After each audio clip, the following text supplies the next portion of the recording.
जोहार। बीते 3 दिनों से हमारे दफ़ादार चौकीदार आमरण अनशन पे बैठे हुए हैं और बहुत ही कठोर रहता है ये जो उनका प्रदर्शन है। तो जानेंगे कि अभी क्या उनकी परिस्थिति है। जी आपका भी जोहार। और हम लोग यहाँ 23 सितंबर से हैं अनिश्चितकालीन आमरण अनशन पर, और अभी हम लोग 6 साथी आमरण अनशन पर हैं। और इस बीच में अभी तो मजिस्ट्रेट साहब आए थे, हमारे आदमी की तबीयत बहुत बिगड़ी थी, उनको अस्पताल ले गया था लोग। वो आमरण अनशन छोड़े नहीं हैं और पुनः सत्याग्रह स्थल पर पहुंच गए। और मैं भी कल मेरी भी तबीयत रात में ठीक नहीं लग रही थी, लेकिन अभी जो चल रहा है अंदर से बहुत कमज़ोरी जैसा लग रहा है, और साथियों की भी यही स्थिति है करीब करीब। तो जो हमारी मांग है, चौकीदारी व्यवस्था बचाने की मांग है। और इस प्रदेश से यदि चौकीदारी व्यवस्था नहीं बचती है तो वही स्थिति आ सकती है जो आज से 100 साल पहले, 75 साल पहले थी। जी, जो अपराध के मामले पहले थे वही बिल्कुल गरीबों को देशद्रोही बना दिया जाता था, और सामाजिक प्रताड़ना चरम पर थी। आर्थिक शोषण बेहिसाब था, और कोई भी नौजवान स्वाभिमानी होता था और किसी के जुल्म के खिलाफ में आवाज़ उठाता था, उसको देशद्रोही बना दिया जाता था या अपराधी बनने के लिए मजबूर कर दिया जाता था, और स्व घोषित कर दिया जाता था कि ये अपराधी है। उसको चौकीदार लोग बचाते थे। और आपको मैं बताना चाहूँगा कि जब अंग्रेज़ी हुकूमत थी यहाँ भारत में, और भारत के सभी राज्यों में चौकीदारी व्यवस्था है, तो किसी आम आदमी के बारे में कोई गंभीर आरोप लगता था, चाहे राष्ट्रीय स्तर का हो, जो क्षेत्रीय स्तर का है, चाहे अपराध कोई गंभीर है, वो आरोप लगा है, और उन लोगों को कुछ शक होता था अंग्रेज़ों को, तो कमिश्नर रैंक के भी पदाधिकारी थाना में जाते थे, और जिस पर आरोप लगाया जाता था उसके बारे में थानेदार से जानकारी नहीं लेते थे, वो चौकीदार से जानकारी लेते थे। क्योंकि जिस बीट माने कार क्षेत्र, जिस एरिया का अपराधी घोषित हुए रहते थे, उनके बारे में उस क्षेत्र के चौकीदार से जानकारी लेते थे कि क्या मामला है, और चौकीदार लोग जो रिपोर्ट करते थे, सही रिपोर्ट करते थे, उसको ट्रू करते थे अंग्रेज कमिश्नर रैंक के पदाधिकारी। तो आज क्या है, आज ये जो विज्ञापन निकाल रहे हैं, आज एक तरह से वो जो पीढ़ी चली आ रही थी और जिनका काम था वो तो छीना जा रहा है उनसे। बिल्कुल, जो पुरानी परंपरा थी अंग्रेज के आने के पहले से, इस देश की सबसे पुरानी प्रशासनिक व्यवस्था चौकीदारी व्यवस्था है, और उस ज़माने से व्यवस्था है जब इस देश पर गुप्त काल का शासन चलता था। जी, मुझे लगता है ये उससे भी पुराना है, जब लोग कबीले में, हम लोगों को जो जानकारी है उस ज़माने से वो हम बोल रहे हैं। और उस मतलब कि उसके बाद उस शासन को, गुप्त काल शासन को, भारतीय इतिहास का स्वर्ण युग कहा जाता है। हाँ बिल्कुल। उसके बाद शक आए, हून आए, मंगोल आए, अंग्रेज भी आए इस देश पर शासन करने। समय भारतवर्ष बोला जाता है।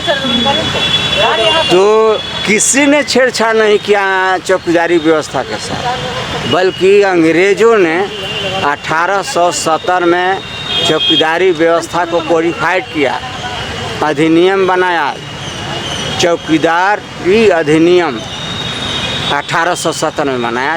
इनकी नियुक्ति प्रक्रिया, इनका कर्तव्य और दायित्व निर्धारित किया और चौकीदारी मैनुअल बनाया। ये अंग्रेज लोगों ने किया और उसमें सारा डिटेल्स लिखा हुआ है चौकीदारी मैनुअल। और इनकी सूचना इतनी महत्वपूर्ण होती थी। और ऐसे नहीं किया, गांव में अंग्रेज पदाधिकारी लोग जाते थे और पूछते थे कि कौन चौकीदारी करेंगे, कौन दफादारी करेंगे। तो चौकीदारी से दफादारी कुछ सुपीरियर काम था थोड़ा सा। जी सर, आप बता रहे थे कि कैसे अंग्रेज़ी को जी, हम यही बता रहे थे कि गांव में अंग्रेज पदाधिकारी जाते थे और गांव के सभी लोगों को बुलाते थे और पूछते थे कि कौन चौकीदारी करेंगे, कौन दफादारी करेंगे। तो उस समय स्थिति पुलिस की ऐसी थी कि गांव में लाल टोपी वाले जाते थे तो देख करके डर से लोग अपनी किवाड़े बंद कर लेते थे और लाल टोपी वालों के आगे आगे चलने का काम करना था। और चोर, डकैत, राहजनी करने वाला, क्रिमिनल के बारे में, अपराधियों के बारे में, हथियारों के बारे में सरकार को सूचना देनी थी। तो काम बहुत जोखिम भरा था। चौकीदार एक बीट होता था, समूह बनाया था, अंग्रेजों ने समूह बनाया था। उस समूह में गांव जो होते थे, एक समूह में बीट जिसको कहते हैं, एक गांव का भी होता था, 2 गांव के भी होता था। तो एक गांव में 2-3 बीट भी हो जाते थे, बड़ा बड़ा के जो गांव रहता था। और उस पर एक दफादार होते थे। तो 1/, मान लीजिए 1 लिखा है, तो 1 जो हो गया ना, वो दफादार हो गया, समूह मतलब कि समूह का हेड हो गया वो। और उसके बाद जो 1, 2, 3, 4 लिखा रहता है, वो चौकीदार नंबर होता है। चौकीदार नंबर 1, चौकीदार नंबर 2, चौकीदार नंबर 3, और गांव सब संलग्न रहता था। और उस पर एक दफादार होते। तो एक बीट में जो 1 के 2 कहलाया, चाहे 5 के 3 कहलाया, इस तरह से रहता था। तो उसमें गांव होते थे और दफादार होते थे। चौकीदार लोगों को रोज़ नहीं जाना था थाना पर। जो 15 मील के कम के दूरी के थे, वो सप्ताह में 1 दिन जाते थे। जो 15 मील से ज़्यादा दूरी के होते थे, वो 15 दिन पर जाते थे। और जो ज़रूरी सूचना होती थी, तो चौकीदार लोगों को रोज़ थाना पर जाना नहीं होता था, तो दफादार चौकीदार लोगों को जाकर सूचित करते थे। इसलिए उनको 1-2 रुपया ज़्यादा मिलता था। तो जोखिम भरा काम था। तो जो लोग उस समय स्वीकार किए कि हम चौकीदारी करेंगे, हम दफादारी करेंगे, चाहे जिस जाति का हो, जिस वर्ग का हो, उसी वर्ग और समाज से आज ही 2-4-5% छोड़ करके चौकीदारी व्यवस्था में। लेकिन सर ये बताइए कि मामला गड़बड़ कैसे हुआ और ये परिस्थिति कैसे उत्पन्न हो गई कि आज आप देखिए, यहाँ पहुँच गए? पुसुद और पुसुद काम करते आ रहे थे हम लोगों के बाप दादा, और अंग्रेज पदाधिकारी लोग कराते थे। और आज़ादी के बाद भी ये क्रम चलते रहा।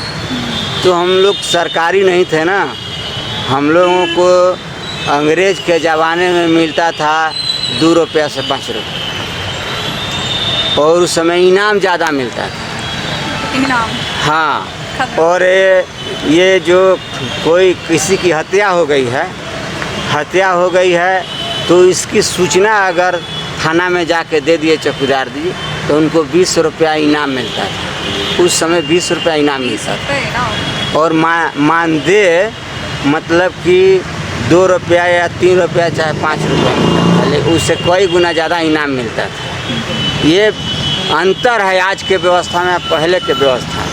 आज हम कोई इनाम वाला काम करते हैं तो जितना मेरा वेतन है उससे कई गुना नीचे दिया जाता है।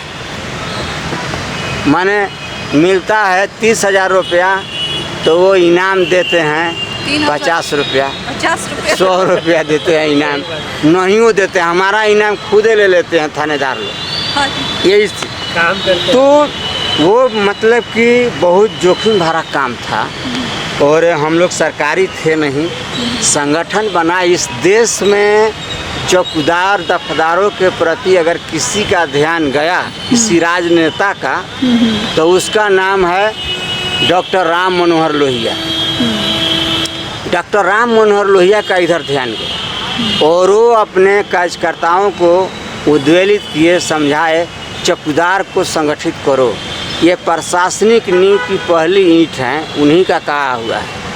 कम पढ़े लिखे हैं, दलित पिछड़े वर्ग से आते हैं, गरीब परिवार से आते हैं और उपेक्षित हैं, अल्प वेतन भोगी हैं, इनको न्याय दिलाना ज़रूरी है।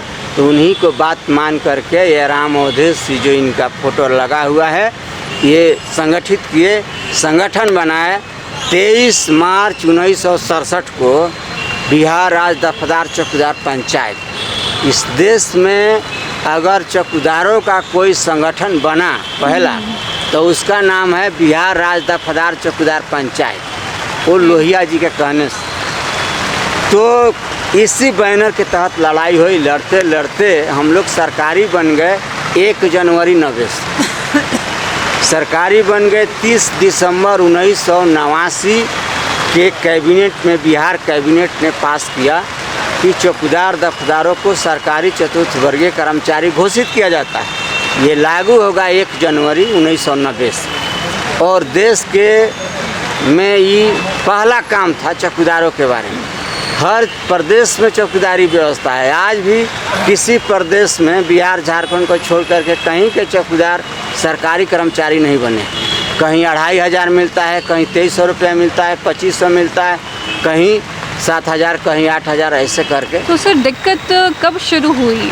तो ये परिवर्तन हुआ 30 दिसंबर 1989 के में कैबिनेट जो पास किया, उसके बाद 1 जनवरी 1990 से बदलाव हुआ। तो उस समय जो सरकारी जब बन गए तो 70-80% चौकीदारों को रिटायर कर दिया गया 30 दिसंबर 89 के डेट में। 31 दिसंबर 89 के डेट में क्यों रिटायर कर दिया गया? कि अब तो सरकारी हो गए, तो सरकारी नियमानुसार उस समय उम्र रिटायरमेंट का 58 वर्ष थी। अच्छा। तो 58 वर्ष सबका पूरा हो गया था, मैक्सिमम लोगों का, इसलिए कोई तो रिटायर होते ही नहीं थे। वो जब तक जिंदा रहते थे उन्हीं का नाम चलता था, इतना सूचना का महत्व होता है। और उनके बाल बच्चे लोग आना जाना करते थे सरकार के यहाँ।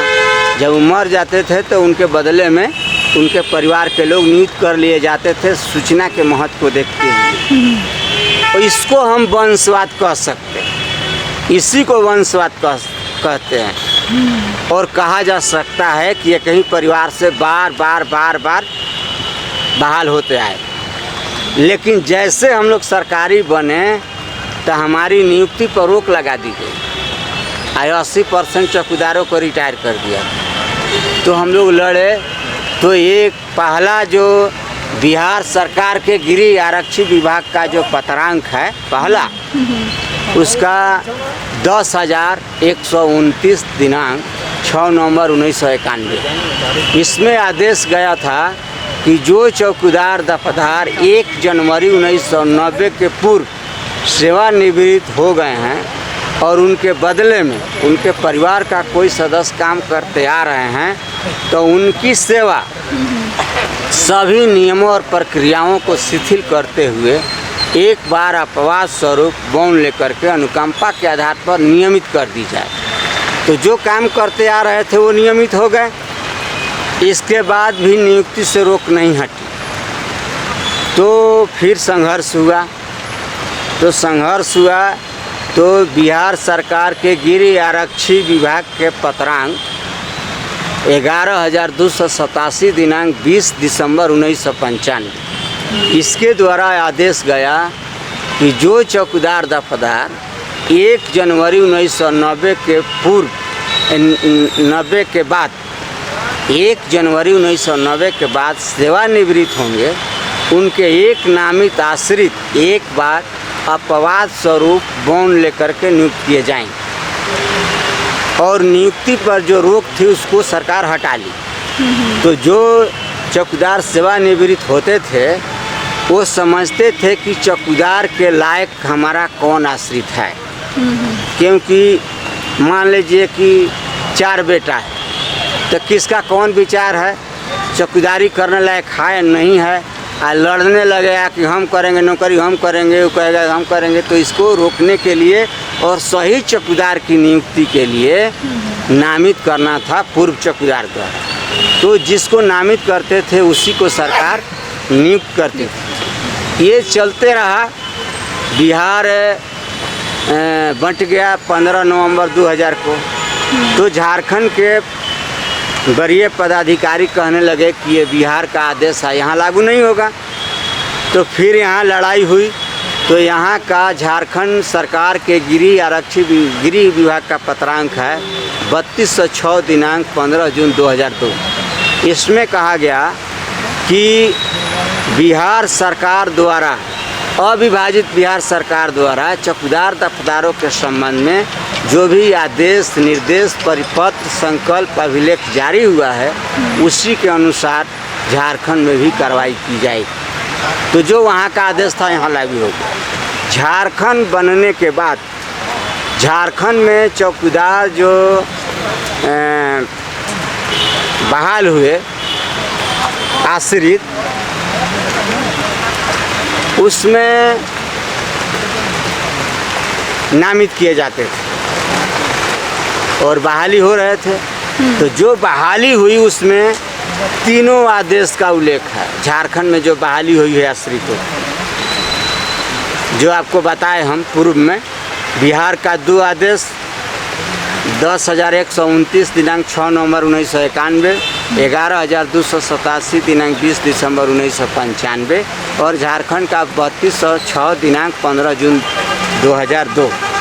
तो ये तीनों आदेश का उल्लेख किया गया नियुक्ति में। इसका एक ही मकसद था कि आश्रितों की जो नियुक्ति हो रही है, सेवानिवृत्त चौकीदार दफादार के आश्रितों की जी नियुक्ति होती थी, वो सभी नियमों और प्रक्रियाओं को शिथिल करते हुए अनुकंपा के आधार पर एक बार बॉन्ड लेकर के अपवाद स्वरूप नियुक्ति की जाती। बार बार नहीं नियुक्ति होगी। जैसे हम रिटायर हो गए और ये मेरा बेटा, तो ये बहाल हो गए। जब ये रिटायर होंगे तो इनका कोई बाल बच्चा बहाल नहीं है। यानी कि बस एक ही पीढ़ी को मौका मिलेगा। पीढ़ी को दिया था क्षतिपूर्ति के तौर पर और सूचना के महत्व को देखते हुए ये लोग और एक पीढ़ी काम कर लेंगे तो इनको भी क्षतिपूर्ति हो जाएगी और सरकार को भी मदद मिलेगी। अब इसमें समस्या पैदा हुई नियुक्ति के बारे में तब कि इसी रांची जिला की घटना है जी। रांची जिला में एक चान्हो थाना है और वहाँ ये एक चौकीदार थे जिनकी 2 पत्नियाँ थी। अच्छा, तो एक पत्नी के बेटा को नामित कर दिए, उसकी बहाली हो गई। दूसरी पत्नी का बेटा हाई कोर्ट केस कर दिया, कहा कि उसकी नियुक्ति रद्द कर दीजिए, मेरी नियुक्ति करिए। तो उसमें तथ्य सही नहीं रखा लोग और जो नियुक्त हुआ था उसकी तो नियुक्ति रद्द नहीं हुई। अच्छा। जो नियुक्ति कराने के लिए केस किया था उसका पटिशन रद्द कर दिया, लेकिन जनरल ऑर्डर पास कर दिया झारखंड हाई कोर्ट। वो उस समय ये झारखंड हाई कोर्ट पास कर दिया कि नामित के आधार पर चौकीदारों की नियुक्ति करना भारतीय संविधान के अनुच्छेद 14, 15, 16 के खिलाफ है। ये सिंगल बेंच का ऑर्डर था और इसमें सिंगल बेंच के ऑर्डर में DN पटेल साहब उस समय यहाँ के न्यायाधीश थे, उन्हीं का ऑर्डर बाज़ाब्ता विज्ञापन निकाल करके जो लोगों की नियुक्ति की जाए। थोड़ा सा तो एकदम लाइव पे आ जाइए। तो हम लोग जनहित याचिका दायर किए थे 2015 में, और उस 2015 का थे 2005 में, और उसमें ऑर्डर पास हुआ 2008 में। तो उस समय जनहित हम लोग यही लगाए थे कि चौकीदारी मैनुअल में दिए गए प्रावधानों के अनुसार ड्यूटी नहीं कराई जाती है, और जो सरकारी आदेश है नियुक्ति के बारे में उसका अनुपालन नहीं किया जाता है, चौकीदार का पद खाली रहता है, तो इस तरह से जनहित प्रभावित होती है। तो हमारे पक्ष में ऑर्डर पास किया गया डबल बेंच से, मुख्य न्यायाधीश की अध्यक्षता वाला बेंच से, और उसमें कहा गया है कि जो चौकीदारी मैनुअल है, जो डायरेक्शन है गवर्नमेंट का, जो उसका सारा अनुपालन सख्ती से सरकार और DC SP कराएं। जब ये नंदन लोहारा का मामला चल रहा था, जब वो केस हार गया तो डबल बेंच में करती, आज सिंगल बेंच में ही उस ऑर्डर को नहीं लगाई सरकार, जो हमारे पक्ष में ऑर्डर दिया था डबल बेंच का 2008 वाला, उसको नहीं लगाया। पुराने 2005 वाला, हाँ 2005 वाला, उसमें जो ऑर्डर पास हुआ 2008 में, उसकी कॉपी ये लोग फाइल में नहीं लगाया सरकार के तरफ से, और फिर डबल बेंच में चला गया। हमारा पक्ष वहाँ नहीं रखा गया। ये लोग वंशवाद रटते रहते। और DN पटेल साहब, तो DN पटेल साहब का जो ऑर्डर आया था 17 नवंबर 2011 को आया, और उसके पहले डबल बेंच का ऑर्डर था। तो जब डबल सुपीरियर बेंच का ऑर्डर है तो जो ऑर्डर है वही ना लागू होगा। तो वो लागू हुआ, उसी के आलोक में DN पटेल साहब का ऑर्डर आने के बाद भी बहाली होते रही। इस बीच में एक और घटना घटी। वो घटना क्या घटी कि यहाँ जो होम सेक्रेटरी हट गए और दूसरे होम सेक्रेटरी आ गए। तो 23 मई 2014 को एक आदेश निकाला गया गृह विभाग झारखंड से कि माननीय झारखंड हाई कोर्ट के वाद संख्या फलना के आलोक में ये आदेश है, और 1 जनवरी 1990 के बाद सेवानिवृत्त चौकीदार दफदारों के नामित आश्रितों की नियुक्ति जहाँ कहीं भी लंबित है, उसको माननीय हाई कोर्ट के फलना आदेश के आलोक में स्थगित रखा जाए। नियुक्ति जो हो रही थी उस पर स्थगन लग गया, रोक लग गई। ये सिंगल बेंच के ऑर्डर के आलोक में रोक लगा दिए आश्रितों की नियुक्ति, जबकि डबल बेंच का ऑर्डर हमारे पक्ष में, इनको नहीं लगाना था। बदमाशी किए सचिवालय के लोग, जो बड़े पदाधिकारी थे। इस बीच फिर एक क्या घटना घटी कि वो जगतानंद महतो थे चौकीदार बिंदा पाथर के जामताड़ा जिला के, उनको कोई कह दिया कि अमुक आदमी, अमुक चौकीदार का बेटा बहाल हो गया, जब आपकी बारी आ रही है तो वो सरकार रोक लगा दी है, आप एक काम करिए, आप हाई कोर्ट कर दीजिए, और जब तक रिटायर करिएगा तब तक आपके पक्ष में हाई कोर्ट का ऑर्डर आ जाएगा, आपका भी बेटा बहाल हो जाएगा। वो रिटायर नहीं हुआ और कोर्ट से मांग कर दिया कि मेरे आश्रित की नियुक्ति करने का आदेश दिया जाए। उसका पटिशन गलत था, कोर्ट को उसका पटिशन रद्द कर देना चाहिए था, लेकिन पता न क्या वहाँ साजिश हुई कि उस केस को जनहित याचिका में तब्दील कर दिया गया। जनहित याचिका में तब्दील करके सुनवाई शुरू कर दिया लोग। और एक ऑर्डर आया था 2010 में बिहार के मामले में सुप्रीम कोर्ट का, 19 अप्रैल 2010 में सुप्रीम कोर्ट ऑर्डर दिया था बिहार के बारे में। चौकीदारों की नियुक्ति वंश के आधार पर नहीं की जाए, लेकिन जिसकी नियुक्ति हो गई है उसके साथ किसी तरह का छेड़छाड़ नहीं होना चाहिए, उनका ऑर्डर। कोर्ट में जब डबल बेंच में जनहित याचिका में सुनवाई हो रही थी, तो चूँकि चौकीदार जो भी नियुक्त हुए थे वो झारखंड सरकार और अविभाजित बिहार सरकार के आदेशानुसार हुए थे, तो सरकार को वहाँ पक्ष रखना था कि इस आदेश के तहत ये बहाल हुए हैं, सभी नियमों और प्रक्रियाओं को शिथिल करते हुए इनकी नियुक्ति हुई है।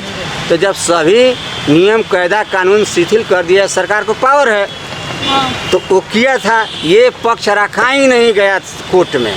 और जो 19 जो वंशवाद है, वंशवाद का भी विश्लेषण सरकार के जो वकील थे वो कोर्ट में किए नहीं कि वंशवाद है क्या। वंशवाद तो उसी दिन ख़त्म हो गया चौकीदारों के मामले में जिस दिन हम सरकारी बन गए थे। जब हम सरकारी बन गए तो हमारी नियुक्ति पर रोक लगा दी गई थी। संगठन लड़ा, संघर्ष के बदौलत, आंदोलन के बदौलत क्षतिपूर्ति के तौर पर हमको सभी नियमों और प्रक्रियाओं को शिथिल करते हुए एक बार मौका दिया था। किसी भी संविधान में जो कोई भी संविधान का जो अनुच्छेद है उसको उल्लंघन नहीं होता है। तो ये लोग एक साजिश के तहत जितने 19 अप्रैल 2010 के बाद चौकीदार नियुक्त हुए थे नामित के आधार पर, उनको ये लोग बर्खास्त कर दिया। कोर्ट के किसी ऑर्डर में डिसमिस शब्द का उल्लेख नहीं, लेकिन जो उपायुक्त हैं वो डिसमिस शब्द का उपयोग किए, डिसमिस किया जाता है। ये तो बिल्कुल खिलाफ था, एकदम ये नाइंसाफ़ी है।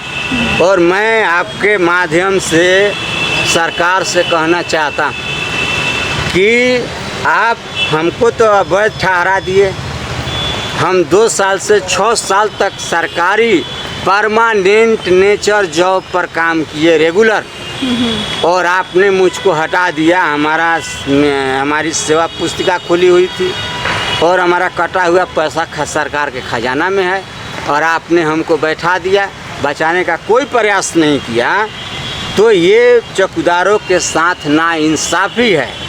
और ये कहते हैं कि विज्ञापन निकाल के नियुक्ति की जाएगी। तो जब आप विज्ञापन निकालेंगे तो कहीं अनुसूचित जाति का पद नील रहेगा, कहीं पिछड़ा वर्ग का नील रहेगा, कहीं अनुसूचित जनजाति का नील रहेगा, क्योंकि चौकीदारी व्यवस्था में तो यही काम करते थे।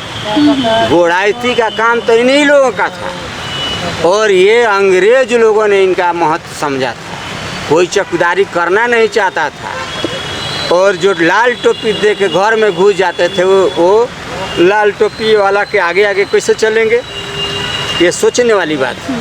तो सर जैसे कि अब विज्ञापन के माध्यम से विज्ञापन जो निकल रहा है, जो बहाली होने वाली है, तो उसमें तो चांसेस है कि बाहर के ही लोग आएंगे।